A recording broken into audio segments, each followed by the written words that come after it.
네, 오늘 창세기 우리 24장 말씀 함께 읽었고요. 창세기 강의 우리 12번째 시간 앞서 일하시는 하나님이라는 제목을 하나님 말씀 함께 나누도록 하겠습니다. 우리 곁에 계신 분들 인사하시죠. 샬롬 반갑습니다. 참 잘 오셨습니다. 네, 반갑습니다. 네, 시작할 때보다 여러분이 더 오셨네요. 감사합니다. 네, 우리가 계속 창세기 말씀 읽어나가고 있고요. 우리 잘 아는 아브라함 이야기 또 이삭의 이야기 계속 이어갑니다. 그래서 이 창세기 이 말씀 통하여서 하나님께서 이 구원의 계획들을 어떻게 이루어 가시는가, 그리고 그 하나님의 사람들에게 어떻게 은혜를 베푸시는가, 이런 은혜를 함께 우리가 배우면서 우리 삶 가운데도 아브라함에게 임하셨던 또 이삭에게 임하셨던 은혜가 우리 가운데도 함께 하길 소망합니다. 아브라함은 믿음의 조상입니다. 네, 그런데 아브라함의 믿음이 좋아서 그가 믿음의 조상이 된 것이 아니라 하나님께서는 그 인류를 구원할 수 있는 그 구원의 도구로서 아브라함을 택하셨던 거죠. 아브라함은 하나님의 약속을 믿고 가나안 땅을 오긴 했지만 온전히 하나님 믿지 못해서 하나님을 번번이 신뢰하지 못하는 모습을 보이기도 합니다. 하지만 하나님께서는 여러 사건을 통해서 또 여러 번의 언약을 통하여서 점점 그를 더 믿음의 사람으로 구원의 도구로 만들어 가시죠. 땅과 자손을 준다는 하나님의 약속을 믿고 가나안 땅으로 왔는데 그 가운데서 믿지 못한 그 아브라함, 그가 이제 이삭을 얻고 그 이삭을 통해서 더 이상 의심하지 않고 하나님을 온전히 믿고 순종하는 성숙한 일꾼이 되었습니다. 그리고 오늘 24장에 보면 이삭의 결혼 사건을 통해서 이제 아브라함의 믿음이 이제 이삭의 결혼 사건을 통해서 아브라함의 믿음이 다시 한번 또 증거되는 것이죠. 오늘 말씀 보면요, 이 아브라함이 이젠 이 사랑하는 유일한 늦둥이로 낳은 이 아들, 늦둥이도 아니고 유일한 아들이죠. 이삭의 신부감을 얻기 위해서 자신의 종을 이 하란, 본인의 고향 땅, 자신의 어떤 같은 민족에 살고 있는 그 지역으로 보내는 그런 사건으로 오늘 말씀이 시작됩니다. 이삭은 하나님을 알지 못하는 그 가나안에 살고 있는 그런 이방 민족과 본인의 아들이 결혼한 것을 원하지 않았습니다. 하나님께서도 그렇게 원하시지 않으셨던 거죠. 그래서 자기의 친족 중에서 또 그들 하나님을 아는 지식이 있는 그런 며느리를 찾고자 했던 겁니다. 그래서 여기에 보면은 이제 아브라함의 믿음이 온전히 믿음이 좋아졌다고는 하지만 여전히 현실적인 문제가 있었어요. 보시냐면 그러니까 아브라함은 현실적인 그런 문제에 늘 넘어졌던 사람인데 오늘 보시면 이렇게 됩니다. 이삭을 보고 이제 아브라함 믿음이 180도로 바뀌어졌는데 하나님께서 말씀하시면 반드시 이루시는 분이라는 것을 믿게 된 거죠. 하나님의 약속이 그 하란 땅에 가면, 너희들이 원래 살던 그 지역에 가면 내가 너의 아들을 위해서 준비해 놓은 예비해 놓으신 그 며느리를 만나게 될 것이다. 근데 하나님께서는 그렇게 그에게 말씀해 주셨던 거죠. 그래서 아브라함도 하나님의 약속을 믿고 그냥 종에게 가서 그 지역에 가면 하나님께서 우리 아들의 며느리를 무조건 만나게 해주실 거다. 그러니까 너희가 여러 가지 폐물과 보물을 가지고 가서 데리고 와. 우리 아들의 아내 될 그 신부감을 데려와라 라고 보내는 겁니다. 그런데 이 아브라함의 종은 너무 걱정이 많았어요. 이 가나안 지역부터 하란까지 가려면 거리가 한 600km 정도 됩니다. 굉장히 먼 길이죠. 그 길을 걸어서 또 많은 사람들을 데리고 가야 합니다. 그리고 위험한 길이죠. 그 가운데서 강도를 만날 수도 있고 또 여러 가지 위협들을 지나가야 합니다. 더 걱정은 그곳에 가서 여러 여인들을 보겠지만 그 가운데서 어느 여인에 가서 우리 주인의 아들이 있는데 그 주인의 아들과 함께 결혼하시죠.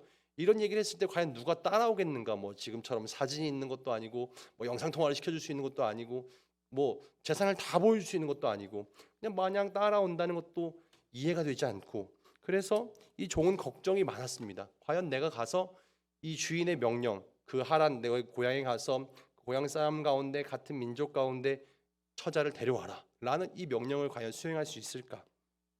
우리 집에 갑자기 누군가 나타나서요, 우리 당신의 딸을 내놓으시오 이렇게 한다면 어느 부모가 자신의 딸을 그렇게 내어놓겠습니까?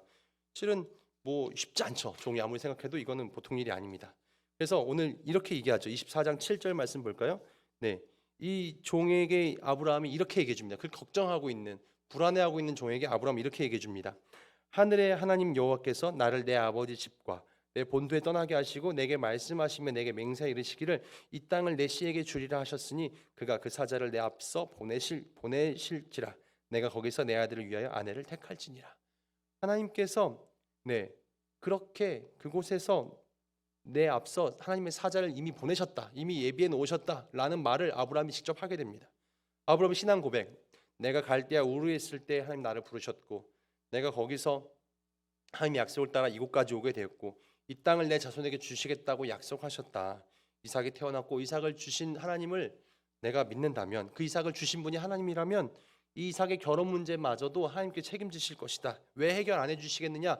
그런 믿음이 아브라함에게 있었습니다. 하나님의 사자를 너보다 먼저 그곳에 보내서 신부감을 마련해 놓으셨을 거다라고 이야기합니다. 하나님께서 먼저 일하신다. 성숙한 아브라함 믿음. 예전에 아브라함은 현실적인 문제를 생각했고 애굽에 내려갈 때도 하나님을 믿지 못했고 혹시나 사람들이 자기를 죽일까봐 아내를 누이 동생이라고 속이기도 하고 아들을 준다고 했을 때도 속으로 웃기도 하고 뭐 내 집에 길리온 자 엘리에셀을 통해서 씨를 잇지요 뭐 이렇게 얘기하기도 하고 또 뭐 이 이스마엘을 낳기도 하고 여러 가지 세상적인 방법들을 사용해 보았지만 이젠 이삭을 얻은 아브라함은 당당하게 외칩니다. 하나님께서 너보다 앞서 그곳에 가신다. 하나님께서 너보다 앞서 일을 행하신다. 우리들도 하나님에 대한 이런 믿음, 하나님께서 우리보다 앞서서 내 인생을 헤쳐나가고 계시고 우리 삶 가운데 앞서 행하고 계시다. 이 정도 믿음은 있어야 우리가 능력을 체험하고 기적을 봅니다. 이런 믿음이 있어야 우리의 가정이 믿음의 가정으로 세워질 수 있습니다. 하나님께서 우리 가정 책임지시고 하나님께서 우리 자녀들과도 함께 하실 것이고 이미 앞서서 우리 부대 가운데도 우리 교회 가운데도 앞서 행하실 것이다 라는 믿음이 우리 가운데 있길 소망합니다. 오늘 본문은 이 아브라함의 믿음이 어떻게 자기 종을 통해서 확인되어지는가, 어떻게 이루어지는가 그렇게 설명하고 있습니다. 그래서 아브라함의 종도 이제 주인의 하나님을 믿고 그곳까지 먼 길을 갑니다. 뭐 이 종은 보통 뭐 누구라고 이름이 나와 있지는 않지만 많은 신학자들은 그 종 믿음직한 엘리에셀일 것이다. 다메섹 출신인 엘리에셀일 것이다라고 이야기합니다. 그래서 이 종은 이제 하란에 도착합니다. 우물가에 도착해서 가장 먼저 한 일은 이 종 또한 하나님을 잘 믿었어요. 그래서 그가 먼저 한 일은 기도하는 것이었습니다. 하나님께서 주인이 얘기했던 것처럼 정말 먼저 진짜 일하시나. 그래서 기도합니다. 이 종은 어린아이와 같이 이렇게 기도합니다. 이 우물가에서 물을 길러 나오는 젊은 처자들이 있을 텐데 그들 가운데서 나에게 이 여행자이고 실은 물론 이 많은 재산을 가지고 오긴 왔지만 실은 주인이기보다는 종이지 않습니까? 나에게 이방인인 나에게 물을 길러주는 사람. 이방인이니까 또 여행자니까 나그네니까 물을 좀 드시죠라고 물을 권해주는 여인. 정말 선하고 착한 여자면 좋겠다. 그랬던 거죠. 그리고 거기까지는 뭐 누구라도 할 수 있는 일인데 그렇게 거기에 멈추지 않고 내가 끌고 온 많은 낙타들도 있는데 이 낙타들에게까지 물을 먹여줄 수 있는 정말 그런 귀한 마음, 생명을 아끼는 존중하는 마음을 가진 여인이라면 하나님께서 이삭을 위해 예비하신 여인인 줄 알고 그렇게 내가 믿겠습니다라고 하나님께 기도합니다. 하나님, 수많은 여인 가운데서 그런 여인이 있다면 그것은 하나님께서 나에게 허락하신 여인인 줄 알고 그녀에게 내가 말을 해보겠습니다라고 이야기합니다. 우물가에서 나그네에게 물을 주는 것은 쉽지만 낙타에게까지 물을 주는 건 쉽지 않아요. 왜냐하면 낙타가 물을 조금 먹겠습니까? 많이 먹지 않겠어요? 등치가 워낙 크잖아요.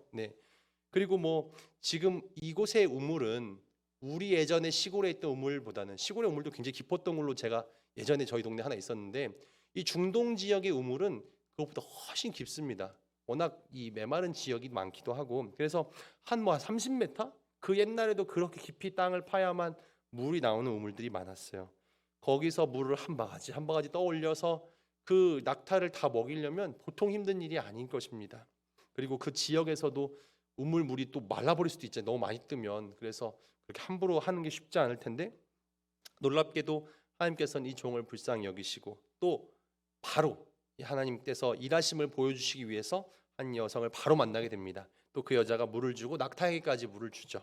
이 종은 너무 빨리 이런 일이 벌어지니까 뭐 첫 번째, 두 번째, 세 번째도 아니고 두 번째, 세 번째도 아니고 너무 처음부터 내가 기도를 합니다. 하나님, 내가 한 여자를 그런 여인을 만나면 그 사람이 하나님 보내신 여인인 줄 알겠습니다라고 기도가 끝나기도 전에 누가 와서 저기 혹시 이방인이세요? 혹시 물 목마르지 않으세요? 말을 거는 겁니다. 깜짝 놀랐죠. 정말 이 여인이 하나님 준비하신 사람인가? 21절 말씀 잠깐 볼까요? 21절에 그 사람이 그를 묵묵히 주목하여 여호와께서 과연 평탄한 길을 주신 여부를 알고자 하더니 그래서 이 사람 정말 물 준 거 오케이. 하나님께서 내가 기도하신 대로 연결해 주셨구나. 그런데 그래도 결격 사유가 있어. 이 분명히 아브라함 같은 그런 민족이어야 해. 그래서 묻죠. 누구의 딸인지 23절에 가로되 내가 네 딸이냐 청컨대 내게 고하라. 네, 실은 굉장히 우리나라 말로 완곡하게 얘기했지만 혹시 뭐 부모님이 누구세요? 어느 민족이에요? 이런 거 물어봤겠죠.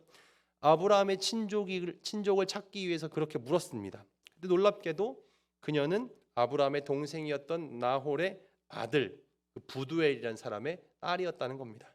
그래서 아브라함의 동생의 이제 손녀뻘이 되는 겁니다. 아브라함의 동생의 손녀. 네, 실은 이 사실을 알고 이 종은 정말 너무나 기뻐했고 너무나 놀라웠습니다. 하나님께서 이렇게 일하시는구나. 그러면서 하나님께 경배드리죠. 하나님께 찬송합니다. 26절과 7절. 이에 그 사람이 머리를 숙여 여호와께 경배하고 가로되 나의 주인 아브라함의 하나님 여호와를 찬송하나이다. 나의 주인에게 주의 인자와 성실을 끊이지 아니하셨사오며 여호와께서 기레에서 나를 인도하사 내 주인의 동생 집에 이르게 하셨나이다. 그가 고백합니다. 하나님께서 정말 일하고 계시군요. 나의 종 내 주인 아브라함과 함께 하셨던 인자와 성실을 끊이지 않으셨던 그 하나님께서 나에게도 은혜를 베푸시는군요 라고 이야기합니다. 하나님 정말 앞서서 일하고 계십니다.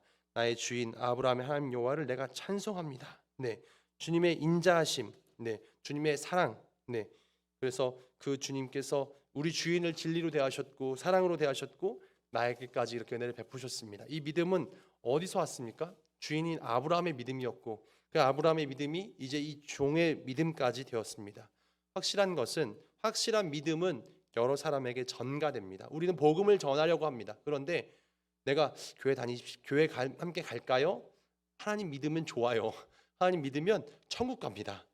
내가 전합니다. 굉장히 어렵게 힘들게 전했어요. 그런데 그 사람이 생각합니다. 별로 안 믿어지는데 널 봐서는 내가 전혀 그럴 것 같지 않은데 네, 내가 얼마나 확신 있게 내가 얼마나 진지하게 확신을 가지고 믿음을 가지고 내가 전하는가. 나도 분명치 않고 실은 그럴 거야. 내가 어릴 때부터 교회 다녀봐서 그런데 그렇대. 네, 이 정도가 아니라 내가 정말 이거 아니면 정답이 없다라고 그렇게 강력하게 외칠 수 있을 정도의 믿음이 있어야만 그 믿음이 옆으로 전가됩니다. 다른 사람들 눈에 보여지게 되는 거죠. 이 종은 리브가의 집에 갔을 때 한 번 더 은혜를 체험합니다. 이 딸의 집에서 그 집 사람들이 오해하지 않고 이 딸을 쉽게 주겠습니까? 네. 그래서 이 종은 주인의 집에 가서 그 리브가의 그 부모님들에게 얘기합니다. 자초지정을 이렇게 얘기하죠. 네, 지금까지 내가 이렇게 우리 주인은 아브라함이란 분이고 당신들 친척이었습니다. 발고봤더니 그리고 내가 그런 명령을 받고 찾아와서 하나님께 기도했습니다. 가장 먼저 만나는 나에게 물 주는 사람, 가장 먼저 낙타들에게 물 주는 사람 똑같이 펼치지 않습니까? 그래서 내가 이런 것 때문에 찾아온 것이고 당신의 집에 왔습니다. 이건 내 욕심도 아니고 우연도 아니고 하나님께서 이끄신 겁니다. 제발 그렇게 믿으세요. 라고 전하는 겁니다. 그랬더니 그 부모가 생면부지 처음 보는 사람 아닙니까? 그 종은. 그리고 아브라함 언제 떠났는지 알 수도 없는 벌써 한 3, 40년 이상 지난 살았는지 죽었는지도 알 수 없는 그 사람의 종이라고? 네. 실은 이 사람이 거짓말하는 건 아닐까 이렇게 생각할 수도 있고요. 근데 벌써 이 사람 뭐라고 합니까? 네. 내 딸 데리고 가세요라고 얘기합니다. 네.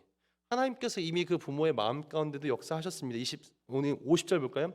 라반과 부두엘이 대답하여 가로되 이 일이 여호와께로 말미암았으니 우리가 가부를 말할 수 있으랴. 그 부모들도 하나님을 믿는 사람이었고 잘 믿는 사람들이었어요. 하나님께서 그렇게 역사하셨다면 우리가 어떻게 가부를 결정하겠습니까? 51절에도 리브가가 그대 앞에 있으니 데리고 가서 여호와의 명대로 그대로 그대의 주인의 아들의 아내가 되게 하라 라고 이야기해 줍니다. 하나님께서 그렇게 역사하신다면 우리가 어떻게 막겠습니까? 그렇게 잘 데려가서 그 주인의 아들과 함께 결혼할 수 있게 해주십시오 라고 이야기하죠. 하나님께서 이 오빠였던 라반 그리고 그 아버지였던 부두엘 그들의 마음 가운데 실은 하나님의 어떤 살아계심을 또 하나님의 어떤 일하심을 보게 하신 거죠. 하나님께서 하시는데 내가 어떻게 다른 할 말이 있겠는가라고 이야기하는 겁니다. 이 종의 입장에서는 이렇게 일이 쉽게 펼쳐진다고? 어려울 거라 생각했는데 쉽지 않을 거라 믿었는데 52절에 한 번 더 그는 하나님께 경배하죠. 아브라함의 종이 그들의 말을 듣고 땅에 엎드려 여호와께 절하고 하나님 이렇게 앞서서 일해 주시는군요. 일이 이렇게 진행될 수 있도록 나와 함께 해 주시는군요. 주님을 경배하고 찬양할 수밖에 없습니다. 26절 경배하고 52절 절하고 하나님께 계속 엎드려 예배하고 하나님 정말 움직이시고 살아계심을 계속해서 찬미할 수밖에 없습니다.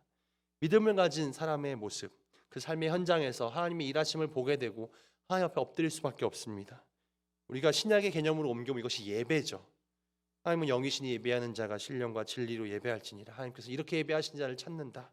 우리가 삶의 현장에서 하나님께서 역사하심을, 나와 함께 하심을, 하나님께서 이를 이루심을 우리 늘 바라보면서 경배하고 예배하는 것입니다. 정말 사랑과 진리로 내 인생 가운데, 우리 삶 가운데 함께 하시는 주님의 역사하심을 우리가 눈으로 바라보는 거죠. 믿음의 눈으로. 그래서 앞으로 이걸 계속 나누겠지만 요셉은 어떻습니까?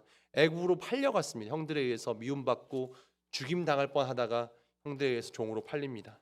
하지만 이것은 정말 억울하고 속상하고 정말 눈물 나는 일이었지만 사실은 하나님께서 앞서 일하신 거죠.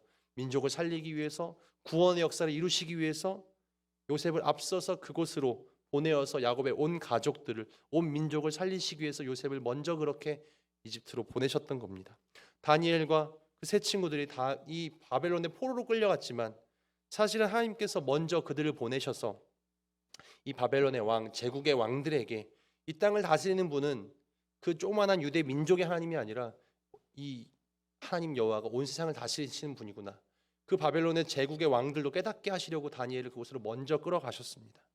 하나님께서는 내가 상상하지 못하는 방법으로 우리보다 먼저 앞서서 일하여 가십니다. 우리가 그것을 기억해야 합니다. 우리도 믿음으로 하루하루를 살아가면서 일이 꼬일 때도 있고 엎친 데 덮치는 것처럼 뭔가 고통이 다가올 때도 있고, 하지만 그런 속에서도 하나님을 믿는 믿음을 잃지 않는다면, 또 내가 그 안에 살아간다면 하나님께서 그 믿음의 사람을 하나님의 계획하신 대로 인도해 가실 겁니다. 결국에는 합력하여 선을 이루는 그런 선이 되게 하시는 분이 바로 하나님이십니다. 오늘도 나보다 앞서 일하시는, 나보다 정말 나를 더 잘하시는 주님께서 하나님 앞에 모든 걸 맡기는 자에게 하나님의 뜻을 이루어 가십니다. 오늘 정말 아브라함 종처럼 하나님을 예배하고 찬양하는 삶을 사는 우리가 되길 소망합니다. 오늘 24장 말씀 읽었는데요. 이젠 그 아브라함이 죽는 모습이 25장에 나오고 26장에 가면 이제 이삭이 흉년을 당하는 이야기까지 펼쳐집니다. 오늘 이삭의 이야기까지 한번 가려고 하는데요. 이삭이 이제 그렇게 이 아내와 리브가와 결혼을 하게 됩니다. 그리고 이삭은 브엘세바라는 곳에 이제 거주를 하게 됩니다. 브엘세바는 광야 지역이었고 우물이 없으면 살 수 없는 지역이었습니다. 그리고 기근과 흉년이 들어서 물이 끊어지는 그런 어려움을 겪게 됩니다. 그래서 이삭은 이 가나안 지역의 브엘세바에 머물지 않고 이집트 애굽으로 내려가려고 합니다. 근데 하나님께서 이 애굽으로 내려가려는 이삭을 막으십니다. 그리고 그들을 여전히 그 가나안 땅에 거하게 하시죠. 26장 우리 2절부터 4절 말씀 잠깐만 눈으로 보시겠어요? 이렇게 이제 그 여호와께서 이삭에게 나타나 가라사대 애굽으로 내려가지 말고 내가 내게 지시한 땅에 거하라. 이 땅에 유하면 내가 너와 함께 있어 내게 복을 주고 내가 이 모든 땅을 너와 내 자손에게 주리라. 내가 내 아비 아브라함에게 맹세한 것을 이루어 내 자손을 하늘의 별과 같이 번성케 하며 이 모든 땅을 내 자손에게 주리니 내 자손을 인하여 천하 만민이 복을 받으리라. 아브라함이 주셨던 그 복 그대로 이삭에게 똑같이 빌어주십니다. 내 자손에게 이 땅과 이 모든 것들을 주겠다. 하늘의 별과 같이 정말 그렇게 번성케 해주겠다. 천하 만민이 너희의 민족을 통해서 복받게 하실 것이다. 이런 주님의 약속이 이삭 가운데도 있었고 이삭은 또한 그 하나님의 약속을 믿고 나갔습니다. 애굽 내려가지 않고 그 그랄 땅에 거하면서 지금까지는 목축업을 했었어요. 근데 그곳에서 이제 지금까지 해보지 않았던 농사를 짓게 됩니다. 이 목축은 이 아브라함과 이삭이 원래 했던 그런 일이었는데 이 블레셋 그랄 지역에 거하면서 어설프게 농사를 시작하게 되는데 씨를 뿌립니다. 근데 뭐 도구도 별로 없고 이 종자씨도 미리 가지고 있던 것이 아니어서 좀 빌려가지고 어설프게 일을 시작했어요. 근데 놀랍게도 다른 그 지역에 원래 살던 농부들보다 100배 결실을 거두게 됩니다. 12절 볼까요? 26장의 12절 보니까 이삭이 그 땅에서 농사하여 그 해에 100배나 얻었고 여호와께서 복을 주심으로 라고 되어 있습니다. 분명히 여호와께서 복을 주심으로, 가능하지 않은 일이었어요. 농사를 해본 적도 없었고 남의 땅에 갑자기 들어와서 한번 해본 거예요. 먹고 살려고. 그런데 하나님께서 그 이삭에게 이렇게 복을 주십니다. 사람은 씨를 뿌리지만 복 주시는 분은 하나님이십니다. 인간은 노력합니다. 우리는 당연히 노력합니다. 하지만 열매 맺게 하시는 분, 되게 하시는 분은 하나님이신 것이죠. 이삭은 그렇게 하나님 말씀을 순종하였고 하나님께서 함께 하시는 증거를 그 블레셋 지역 사람들에게도 보여줍니다. 13절에도 창대하여 왕성하여 거부가 되었다라고 표현되고 있습니다. 근데 문제는 그 지역에 들어왔던 이삭이 복받고 부자 되는 모습을 보자 그 지역 사람들이 시기하고 질투합니다. 그리고 그들이 쓰고 있는 우물을 막아버리는 일이 벌어집니다. 이삭하면 우린 보통 기억할 것은 이젠 우물 파는 인생. 우물 파면 다른 이들이 와서 막아버리고, 우물 파면 쫓아내버리고, 또 쫓겨나서 또 우선 우물 파고. 우리가 하나님 뜻 안에서 뭔가 일이 잘 풀려지고 잘 되어지면 해상은 또 사단 마귀는 우리를 공격해서 넘어지게 만듭니다. 해상의 모습과 사단 마귀의 모습은 그렇습니다. 14절부터 보시면 양과 소가 떼를 이루고 노복이 심히 많음으로 블레 사람이 그를 시기하여 그 아비 아브라함 때에 그 아비의 종들이 판 모든 우물을 막고 흙으로 메웠더라. 아비멜렉이 이삭에게 이르되 내가 우리보다 크게 강성한즉 우리를 떠나가라라고 이야기하십니다. 그 이삭이 그렇게 하나님 축복을 받아 부한자가 되었을 때 그 블레셋 사람들은 이삭을 쫓아내고 그들의 우물을 막아버렸고, 이삭이 판 것 말고도 그의 아버지 아브라함 시대 때 판 것까지도 다 막아버려서 못 살게 굽니다. 그럴 때 우리는 생각합니다. 왜 내가 잘못하지도 않았는데 쫓겨나는가? 왜 내가 싸워야 하는가? 내가 왜 이렇게 손해를 봐야 하는가? 우리가 정말 하나님의 뜻이 무엇일까? 우리는 기도해야 합니다. 그리고 다투거나 복수하거나 하는 것이 아니라 주님의 뜻대로 나아가는 것이죠. 주님께서는 이삭에게 다른 곳으로 가라. 그래도 내가 널 지켜주겠다라고 이야기하십니다. 그래서 이삭은 이제 골짜기로 쫓겨났죠. 그리고 물을 얻기 위해서 18절에 보시면 아버지가 예전에 팠다가 물이 안 나와서 그만둔 우물이 있었어요. 거기를 다시금 파게 됩니다. 그런데 하나님께서 그곳에서 은혜를 베푸셔서 19절 보니 물의 근원을 얻었더라. 다시 한번 우물을 찾고 물을 얻게 되죠. 하나님께서 복 주시는 방법.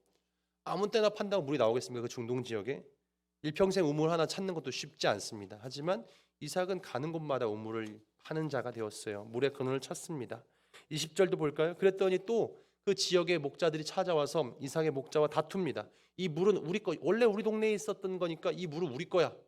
이 우물은 우리 거야라고 이야기하는 겁니다. 그래서 또 싸웁니다. 그래서 그 우물의 이름을 다툼 에색이라 하였다. 네. 얼마나 억울합니까? 이거 옛날에 우리 아버지 때 파던 우물이고 우리는 와서 좀 거들었더니 물이 나온 건데 자기네 땅이라고 자기 것이라고 우기면서 우물을 뺏어가니 또 결정합니다. 싸울까? 그냥 줄까? 네. 이삭은 또 다투지 않고 새로운 곳으로 또 갑니다. 하나님께서는 또 이삭에게 은혜 주셔서 21절에 신나라는 우물을 또 찾게 되지만 또 뺏기죠. 블레 사람들은 또 내놓으라고 합니다. 그래서 또 내놓고 신나 대적의 우물 또 억울하죠. 세 번째 우물을 또 파는데 26장 22절에도 보면 놀랍게 또 우물을 찾게 됩니다. 르호봇, 하나님께 털을 넓게 여셨다. 새로운 땅에 또 은혜를 베푸셨다. 쫓겨날 때마다 싸울 때마다 그는 힘들었죠. 하지만 그곳을 완전히 떠나지 않은 이유는 하나님께서 그곳에 거하라고 했기 때문에 그는 힘들지만 그곳에 거하면서 하나님의 은혜를 찾습니다. 제가 오늘 26장까지 한 이유는 그렇게 아브라함의 은혜 가운데 그의 종이 은혜를 입었고 그런 은혜 가운데 새롭게 결혼하고 은혜를 받은 이삭은 세상으로부터 시기 질투를 받지만 여전히 그가 하는 일마다 복을 누립니다. 26장 24절 5절 보면 하나님께서 이삭에게 이렇게 얘기해 줍니다. 힘든 그 이삭에게 이렇게 은혜를 베풀어 주시면서 이야기하시죠. 같이 한번 읽어볼까요? 24절 25절입니다. 시작. 그 밤에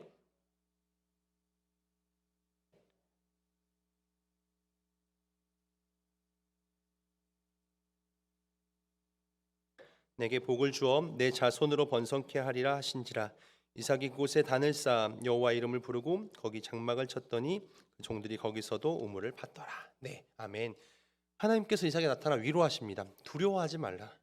왜 두려워하지 말라고 말씀하시냐면, 지금 이삭이 뭐 잘 되지만 하나님께서 지켜주시고 가는 곳마다 우물을 열어주시지만 여전히 두렵습니다. 다음에는 다툼으로 끝나지 않고 혹시나 목숨을 뺏기는 상황이 벌어지는 않을까? 다음에 우물은 안 나와서 우리 다 굶어 죽고 목말라 죽는 건 아닐까? 뭔가 뭐 그냥 뺏겠습니까? 험한 말도 하고 무기 들고 와서 겁도 주고. 그럴 때마다 이삭은 두렵습니다. 믿음의 길은, 순종의 길은 늘 쉽지 않습니다. 과연 이게 맞을까? 이렇게 사는 게 옳은 일일까? 하지만 하나님께서 그럴 때 우리에게 위로하십니다. 이 길이 맞아. 너가 정말 네가 가는 길이 좁은 길이지만 그 좁은 길이 내가 가는 길이야. 그 십자가의 길이 내가 간 길이야. 너희가 가는 길이 옳다. 내가 그럴 때 너와 함께 한다. 내가 너와 함께 있어. 내게 복을 주고 내 자손이 번성케 될 것이고, 하나님 약속하심이 이삭은 그때 여호와 이름을 부르는 것이죠. 예배를 드리는 삶을 살게 됩니다. 그럴 때 가장 중요한 건 그런 일들이 쌓여질 때 결국에는 다른 사람들이 그들을 인정하게 됩니다. 그날 왕이 자기들의 장관들을 데리고 와서 화친의 조약을 맺자고 이야기합니다. 아니 예전에 이삭을 쫓아냈었던 그 민족의 왕이 자신의 부하들을 데리고 군대를 이끌고 와서 같이 평화 조약을 맺자고 이야기합니다. 28절과 9절 보시면 그들이 가로되 여호와께서 너와 함께 계심 우리가 분명히 보았으므로 이렇게 얘기합니다. 우리가 한번 너를 봤다. 한번 우리가 우물을 뺏기도 하고 쫓아내기도 하고 근데 가는 곳마다 이렇게 농사도 잘 되고 우물도 새로 얻고 이거는 일반 사람들이 할 수 있는 길이 아닌데 너가 이렇게 하는 걸 보니 너가 믿는 하나님, 너가 믿는 그 신이 반드시 너와 함께하고 있음을 우리가 깨닫게 되었다. 그래서 하나님과 함께하는 신과 함께하는 너를 이제 우리가 쫓아내거나 싸우거나 하지 않고 우리와 함께 잘 지내기를 원한다. 그래서 우리의 사이 곧 우리와 너의 사이에 맹세를 세워 너와 계약을 맺으리니 말하노라. 너는 우리를 해하지 말라. 이는 우리가 너를 범하지 아니하고 선한 일만 내게 행하며 너로 평안히 가게 하였음이라. 이제 너는 여호와께 복받은 자니라 라고 이야기해 줍니다. 성도의 모습은 불신자들에게도 이런 말을 들을 수 있는 사람이었으면 좋겠어요. 너는 여호와께 복받은 자다. 너는 정말 예수님 믿는 사람은 뭐가 몰라도 달라도 다르다. 하나님이 함께하는 사람이다. 복받은 사람이야. 하나님 잘 믿고 선하게 살고 바르게 살려고 노력하는 이들이 이 노력하는 모습이 정말 너무나 남다르고 하나님께 그래서 복을 받는구나 라고 그런 말을 우린 들어야 되는 거죠. 믿음으로 사는 길은 쉽지 않지만 평탄하지 않지만 시기도 있고 다툼도 있고 분쟁도 일어나지만 그 가운데 하나님의 은혜가 함께하는 그래서 결국에는 많은 사람들이 인정하는 거지. 이제 너는 하나님께 복을 받은 자구나 라는 평가를 받습니다. 하나님께서 우리와 함께 하셔서 믿음의 눈을 열고 순종하는 자에게 그 길을 열어주시고 앞서 일하시며 복되게 하십니다. 사랑하는 성도 여러분, 우리가 아브라함의 믿음 또 그 종의 믿음 또 이삭의 믿음까지 그런 믿음이 우리의 믿음이 되길 소망합니다. 나보다 앞서 일하시고 함께 하시는 하나님 믿고 신뢰함으로 많은 세상 가운데서도 죄가 많은 세상 가운데서도 정말 복의 사람으로 살아갈 수 있는 저와 여러분이 되어지기를 주님의 이름으로 축원드립니다. 아멘. 기도하겠습니다.